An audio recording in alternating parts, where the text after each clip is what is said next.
عزیزان گرامی اس دن مجھے افسوس اس بات پر ہوا، سوال پر، ہائے افسوس، اس قدر تمہارے ضمیر مردہ ہو گئے، اس قدر تم بزدل ہو گئے، لاکھوں لوگوں کے دلوں میں شمع عشق مصطفیٰ جگانے والے پر تمہاری زبان بند ہے، تمہاری زبان بند ہے۔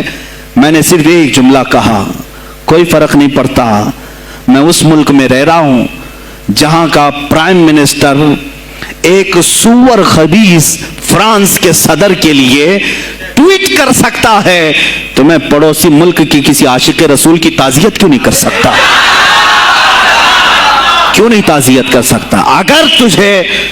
اگر ہندوستان کی تخت پر بیٹھنے والے کو فرانس کے صدر سے کوئی دلی عشق ہے، محبت ہے، تم اس کی معشوقہ ہو یا محبوبہ ہو، مجھے فرق نہیں پڑتا، لیکن اتنا ضرور ہے عاشق رسول مشرق میں ہو، شمال میں ہو، جنوب میں ہو، مغرب میں ہو، جب اس کی روح جائے گی تو ہماری بھی روح تڑپے گی۔ ہماری ڈور بندھی ہوئی ہے مدینۃ الرسول سے۔ میرے آقا صلی اللہ علیہ وسلم کی جو بات کرے گا وہ پھر کسی بھی ملک کا باشندہ ہو، تم کہتے ہو تعزیت کے لیے، ارے میرے عزیز، اگر میں سامنے ہوتا تو اس کے قدموں کی خاک میں اپنے امامے پر رکھتا۔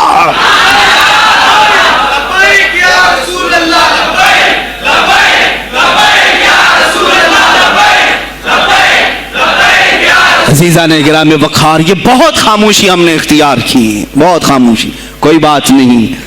تم دیکھو گے حالات خراب ہونے کی جو شکایات آج کر رہے ہیں علماء، تم سب کے سب جاؤ گے۔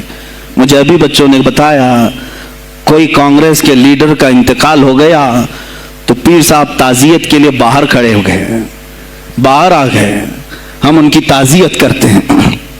ڈوب مرو چلو بھر پانی میں، تمہاری گدی پہ ہی مر جاؤ۔ تمہاری زبانوں پر جب عاشق رسول کے لیے تعزیت کے الفاظ آنے میں ہچکچاہٹ آتی ہے، کون سا عشق رسول، کون سا کلمہ تم نے پڑھا ہے؟ غوث پاک کی اگر تمہارے اندر ذرا برابر بھی نسبت ہے تو میں کہوں گا میرے عزیزو، سلطان الاولیاء غوث پاک عاشق رسول ہی نہیں، فنا فی الرسول تھے۔ میرے نبی کی بات پر اگر کوئی انگلی بھی اٹھاتا، آپ یا تو اپنی کرامت سے اس کا منہ توڑ جواب دے دیتے۔ کسی عیسائی نے صرف یہ کہا تھا میرے نبی عیسیٰ افضل ہے، وہ مردوں کو زندہ کرتے تھے، آپ کو جلال آیا، کہا محمد افضل نہیں ہے اس لیے کہ وہ مردے زندہ نہیں کرتے تھے، آپ اس کا ہاتھ پکڑ کر قبرستان لے گئے۔ میرے نبی پر بات کرتا ہے، میں تجھے زندہ کر کے دکھاتا ہوں، اپنی کرامت سے مردے کو زندہ کر کے دکھایا۔ اب بول کون افضل ہے، عیسیٰ افضل ہے کہ میں افضل ہوں؟ تو نے تو عیسیٰ علیہ السلام کو مردے زندہ کرتے دیکھا تو نہیں، لیکن عبد القادر کو سامنے دیکھا۔ غوث پاک نے کہا میں اپنا موازنہ عیسیٰ علیہ السلام سے نہیں کرتا ہرگز، لیکن یاد رکھنا میرے نبی پر اگر زبان کھولے گا تو عبد القادر اپنے قدم سے اس کو جواب دے گا۔ وہ جواب دیتے، آپ کی زندگی ناموس رسالت کی حفاظت کے لیے گزری ہے۔ سلطان الاولیاء غوث پاک رضی اللہ تعالیٰ عنہ کی بارگاہ میں جب ایک سوال آیا